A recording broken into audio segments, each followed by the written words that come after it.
Hi guys, কেমন আছো সবাই? আশা করলাম ভালো আছো। এই গেছে একটা ভিডিও নিয়ে আমি আর আমার জামাই আজকে সকাল সকাল বাইরে যেরকম ঘুরতে যাওয়ার লাগিয়া ঘুরতে যাওয়া কিনা সকালে ঘুম থেকে উঠিয়ে হেমারা হয় চলো একটু ঘুরতে চাই। আমি বললাম আজকে তো সকাল সকাল চলো চলো।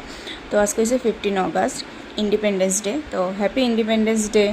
তারপর আমরা এখানে বাইরে গেছি, বেরিয়ে আমি যাইলাম গিয়ে ক্যাপিটাল পয়েন্টের দিকে। তো ক্যাপিটাল পয়েন্টের দিকে যাওয়ার সময় দেখলাম যে ডিএনএনকে স্কুলের র্যালি বেরিয়েছে। তো এটা একটু সময় দাঁড়াইয়া দেখলাম, দেখিয়া তারপরে এবার এদিকে ক্যাপিটাল পয়েন্টের দিকে গেলাম, গিয়া দেখলাম ক্যাপিটাল পয়েন্টটা এরকমভাবে সাজাইছে, দেখিয়া ভালোই লাগে।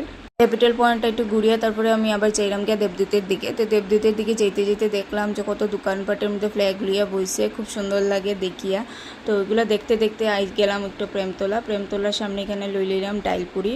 তো এখানে দাঁড়িয়ে খাইলাম না, কিন্তু এত স্পেস আসলো না, তো তার কারণে প্যাকিং লই লইছি, লইয়া এখন ঘরে গিয়া খাইমু। তো প্যাকিং লইয়া এখন আমি আবার ঘরের দিকে রওনা দিলাইলাম। আর ঘরের দিকে যাওয়ার সময় এখানে সুজুকির সামনে দেখলাম ফ্ল্যাগ উঠাইছে, তো খুব সুন্দর লাগে না দেখো। তারপরে আই গেছি গড় আইয়া সব রেডি করিয়া লইয়া বই গেছি খাওয়ার লিগা। তো আজকের ভিডিওটা অতটুকুই, টাটা।